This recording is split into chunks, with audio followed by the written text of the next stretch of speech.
అందరికీ నమస్కారం. శ్రీ సీతారామాభ్యాం నమః. శ్రీ వాల్మీకి మహర్షి గారు రచించినటువంటి శ్రీమద్ రామాయణంలో సుందరకాండలో మనం ఈరోజు 51, 52 సర్గలు చెప్పుకుంటాం.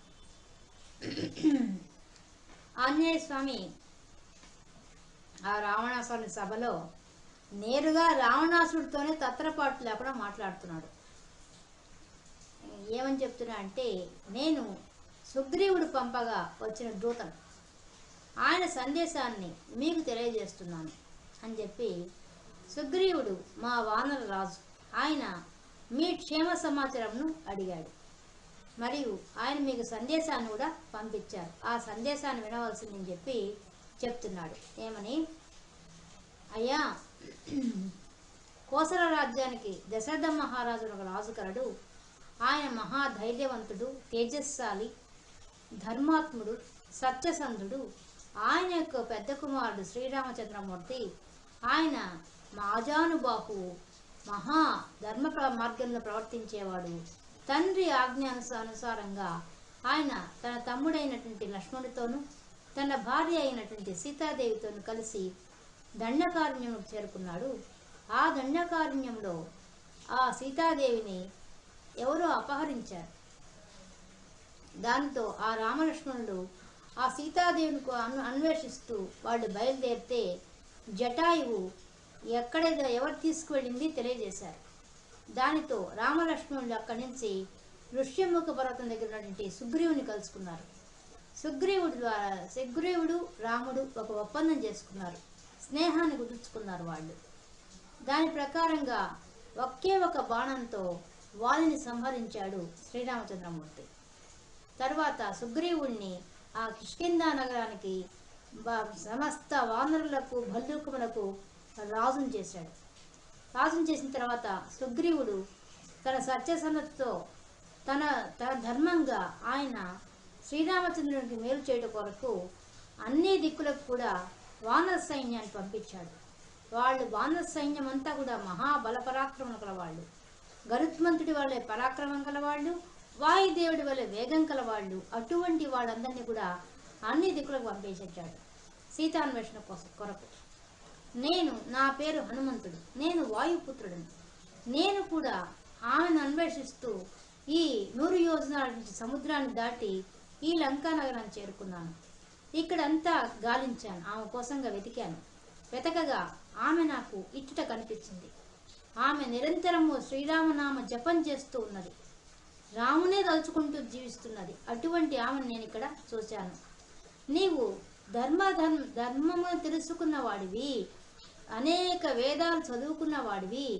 అయినప్పటికీ నువ్వు ఇటువంటి అధర్మానికి ఒడిగట్టడం సమంజసంగా లేదు, పద్ధతిగా లేదు నువ్వు చేసిన పని. కాబట్టి ఆమెను, అటువంటి భర్తనే స్మరించుకుంటూ కూర్చుంటూ ఆ సీతాదేవిని నువ్వు అపహరించడం వల్ల అధర్మానికి ఒడిగట్టావు. ఇది నీకు మంచిది కాదు. నీకు తెలుసు వాలి ఎంతటి పరాక్రమవంతుడో. అటువంటి వాలినే శ్రీరామచంద్రమూర్తి ఒకే ఒక బాణంతో సంహరించాడు. ఇక నీకు తెలుసు ఆ కరదూషణాది రాక్షసులందరినీ కూడా 14,000 మందిని ఒక్కడే సంహరించాడు. అటువంటి రాముని యొక్క పరాక్రమం ఎంత గొప్పదో నీకు తెలిసిందే. ఇంకా నువ్వు చూడలేదు. రామలక్ష్మణుని విజృంభిస్తే వాళ్ళ ముందు దేవతలు గాని, దేవ దానవ యక్ష కిన్నెర కింపురుషాది ఎటువంటి వాళ్ళు కూడా నిలవలేదు. రామునికే కోపం వస్తే ఆయన ముందు సమస్త జగత్తు కూడా నిలవలేదు, అంత గొప్పవాడు. కాబట్టి అటువంటి ఆయనకే నువ్వు అపకారం చేశావు. కాబట్టి ఆయన నిన్ను సంహరించకుండా ఉండడు, వదిలిపెట్టడు నిన్ను. అటువంటి పరాక్రమవంతుడు అతను. కాబట్టి నేను ఇక్కడ సీతాదేవిని చూసిన తర్వాత చాలా బాధ కలిగింది. ఆమె ఎంత భర్త కోసం పరితపిస్తోందో, ఆహారం లేకుండా శుష్కించిపోయిందో తెలుస్తున్నది.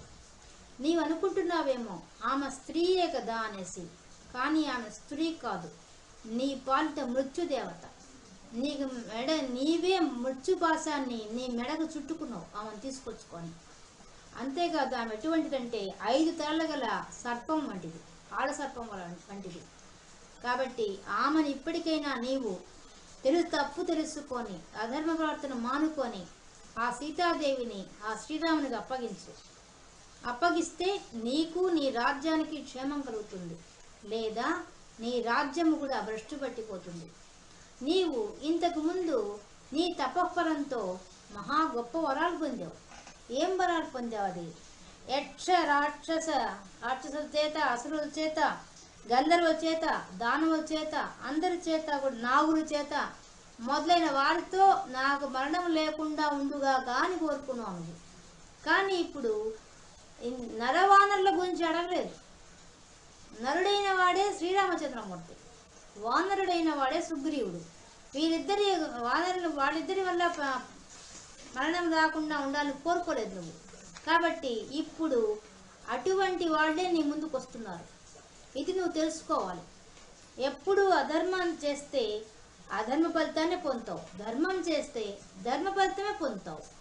ఇప్పుడు తపస్సు చేసి ధర్మ ప్రవర్తన కలిగి ఉన్నావు కాబట్టి నీకు అంత ధర్మంగా అన్ని లభించాయి. కానీ ఇప్పుడు అధర్మంగా ప్రవర్తించావు కాబట్టి దీనికి తప్పక శిక్ష అనుభవించాల్సి నువ్వు, అధర్మ ఫలితం అనుభవించక తప్పదు నువ్వు. కాబట్టి మన ఆర్యోక్తి ఏంది? అవశ్యం అనుభోక్తవ్యము కృతం కర్మ శుభాశుభం అని కదా. ఈ ఆర్యోక్తి నీకు తెలియదా? అసలు అంత రామలక్ష్మణుల దాకా వెళ్తున్నావు, అంతదాకా అవసరం లేదు. నేనే ఈ లంకా నగరాన్ని అంతా మట్టు పెట్టగలంత సామర్థ్యం కలవాడిని. కానీ నేను ఒక విషయానికి జంకి ఉన్నాను. ఏదంటే శ్రీరామచంద్రమూర్తి మా వానర బల్లూకు సైన్యం మధ్యలో ఆయన ప్రతిజ్ఞ చేశాడు. ఎవరైతే సీతాదేవిని అపహరించారో వారిని నేనే సంహరిస్తాను అని ప్రతిజ్ఞ చేశాడు. ఆయన ప్రతిజ్ఞాభంగం కలగకూడదని నేను ఉపేక్షిస్తున్నాను. లేకపోతే ఈ లంకా నగరాన్ని నేనే మట్టి పట్టగలను, అంత సామర్థ్యం కలవాడిని. నేనే కాదు, మా వానర సైన్యంలో అధికులైన పరాక్రమవంతులు ఎంతోమంది ఉన్నారు. వాళ్ళు ఆకాశంలో సంచరించగలరు, భూమండలాన్నంతా తెప్పి రాగలరు. అటువంటి గొప్ప పరాక్రమవంతులు ఉన్నారు. నీవు నీ అధర్మ ప్రవర్తన మారుకొని ఇప్పటికైనా బుద్ధి తెచ్చుకొని నీ బుద్ధి వక్ర మార్గం లేకుండా ఆ సీతామ్మ తల్లిని ఆ శ్రీరామచంద్రమూర్తికి అప్పగించు. లేదంటే నీవు ఈ శిక్షకు గురిగా వస్తుంది అని ఎంత బాగా చెప్తున్నాడు అసలు. కాబట్టి నీ లంకా నగరము ఇంత దేదీప్యమానంగా వెలిగిపోతున్నది సీతాదేవిని అపహరించడం వల్లే కొంచెం తేజస్సు తగ్గిపోయింది. ఇక శ్రీరామచంద్రమూర్తి కోపాగ్నికి మొత్తము అసలు లంకా నగరమే లేకుండా పోతుంది.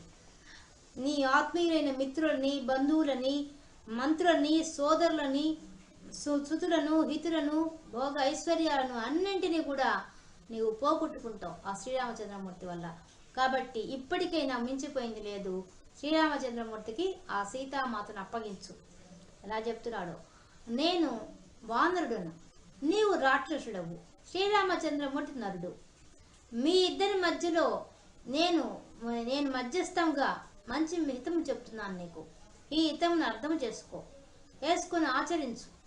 దీనివల్ల నీవు సుఖపడతావు, నీ పరివారం అంతా కూడా సుఖపడతారు. కాబట్టి దీన్ని ఆచరించు అని చెప్పి బాగా చెప్తున్నాడు అసలు. ఇక రామలక్ష్మణుల గురించి చెప్తున్నాడు.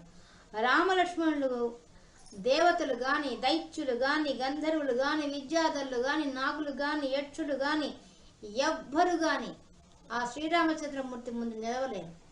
రామలక్ష్మణుల యొక్క పరాక్రమం ముందు ఎవరు నిలబడలేరు. ఆఖరికి ఆ బ్రహ్మదేవుడైనా, ఈశ్వరుడైనా, విష్ణుమూర్తి అయినా వాళ్ళు కూడా నిలవలేరయ్యా. అటువంటిది నువ్వెంత, నీలాంటి సామాన్యుడెంత. కాబట్టి ఇప్పటికైనా తెలుసుకొని బుద్ధి తెచ్చుకొని ప్రవర్తించవలసిందని చెప్పి చాలా హితకరమైన మాటలన్నీ కూడా చెప్పేశాడు. చెప్పేసి ఇంకా నీవు చదువుకున్నవాడివి, ధర్మశాస్త్రాలు చదువుకున్నవాడివి, తపస్సు శక్తి కలవాడివి. కాబట్టి నీవు తెలుసుకొని నీ బుద్ధి మార్చుకోవడం పెద్ద విషయం కాదు నీకు అని చెప్పాడు. ఇవంతా వినంగానే రావణాసుడికి అమిత కోపం వచ్చేసింది. పళ్ళు పట్టపట్ట కొరుకుతూ వెంటనే ఈ దుర్మార్గుని వానరుని సంహరించండి, హతమార్చండి అని కేకలు పెట్టేశాడు. అది వినంగానే విభీషణుడు లేచి మాట్లాడుతున్నాడు. ఓ రాజా, ఓ అన్న, నీవు ధర్మాత్ముడివి, ధర్మశాస్త్రాలు తెలిసిన వాడివి, మన రాజనీతి తెలిసిన వాడివి. రోషము తగ్గించుకొను, కోపం తగ్గించుకో, నేను చెప్పే మాటలు విను. దూతగా వచ్చిన వాడిని సంహరించకూడదు. ఇది మనం చెప్తున్న రాజనీతి ఇదే. ఎవరైనా సరే దేశకాల పరిస్థితులు ఎక్కడైనా సరే ఉండే నీతి ఇదే. కాబట్టి దీన్ని మనం ఆచరించడం మన ధర్మం. అంతేకాకుండా దూతగా వచ్చిన వాడు ఏం చేస్తాడు? పంపించిన వాళ్ళు ఏం చెప్పారో ఆ విషయం తెలియజేస్తాడు. అదే కదా ఈ దూత చేస్తున్న పని. అటువంటిప్పుడు ఇతను పంపించిన వాళ్ళు ఎవరో వాళ్ళని శిక్షించాలి కానీ ఇతన్ని శిక్షించడం ఎందుకు అసలు? కాబట్టి అట్లా కూడా అనుకుందాం, దూతను శిక్షించడానికి మరణం ఒక్కటే కాదుగా, మిగతా ఎన్నో శిక్షలు ఉన్నాయి. ఏమేమి ఉన్నాయి?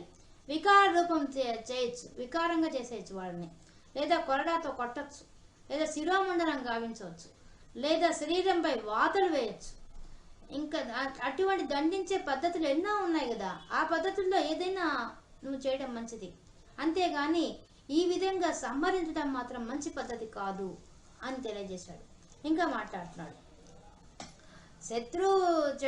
శత్రువులు ఎవరో, మూల శత్రువులు ఎవరో తెలుసుకొని వారిని శిక్షించాలి. పైగా ఇతడు 100 యోజనాల యొక్క సముద్రాన్ని దాటి వచ్చినవాడు ఇతడు ఒక్కడే. ఇతను తిరిగి వెళ్తేనే ఇక్కడ మన రాజ్య పరిస్థితులు ఏదో తెలుస్తాయి. వాళ్ళు భయపడతారు. ఇతనికి విధించే శిక్ష వల్ల వాళ్ళు భయపడతారు. పంపించిన వాళ్ళు కూడా మళ్ళీ నీకు మీద యుద్ధానికి రావడం కూడా భయపడతారు. కాబట్టి ఇతనికి విధించే శిక్ష వల్ల ఇతను తిరిగి వెళ్ళడం వల్ల మన రాజ్య విషయాలు తెలుస్తాయి. అంతేకాదు వాళ్ళు భయపడమే కాదు, ఒకవేళ ధైర్యం తెచ్చుకొని ఇక్కడికి వచ్చినా నీ కొద్ది సైన్యంకే చాలా బలం ఉంది. మన దగ్గర సైన్యం చాలా గొప్పది కదా. వాళ్ళు కొద్ది మందే చాలు వాళ్ళని సంహరించడానికి. వాళ్ళు మానవులు, వాళ్ళు ఎంతసేపు సంహరించాలి? కాబట్టి మనకేం భయం లేదు. ఇతన్ని సంహరించడం కన్నా దూతను విధించే శిక్షల ప్రకారంగా విధించడమే మంచిది. ఆ పద్ధతిలోనే శిక్షించడం మంచిది తప్ప ఇలా చేయడం మంచిది కాదు, రాజనీతి కాదు. ఇది నువ్వు అర్థం చేసుకో అని చెప్పి విభీషణుడు చెప్పాడు. ఎట్లా అయితేనేమి విభీషణుడి మాటలు బాగా నచ్చాయి రావణాసురుడికి.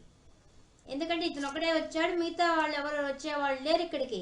ఈ సముద్రాన్ని దాటి వచ్చిన వాడు వెనక్కి పోయి చెప్తేనే కదా మన విషయాలు తెలుస్తాయి అని అన్ని చెప్పేసరికి దాంతో ఆ రావణాసురుడికి సంతృప్తి కలిగింది. సరే అని చెప్పేసి ఒప్పుకున్నాడు. అవంతా ఆయన చెప్పిన మాటలంతా విన్న తర్వాత సరే తమ్ముడు చెప్పిన మాట సమంజసంగా ఉంది ఈ సలహా అని చెప్పి ఒప్పుకున్నాడు అనడంతో ఈ 52వ సర్గ పూర్తయింది. మనం 53వ సర్గతో కలుసుకుందాము. అంతవరకు సెలవు. రామార్పణం.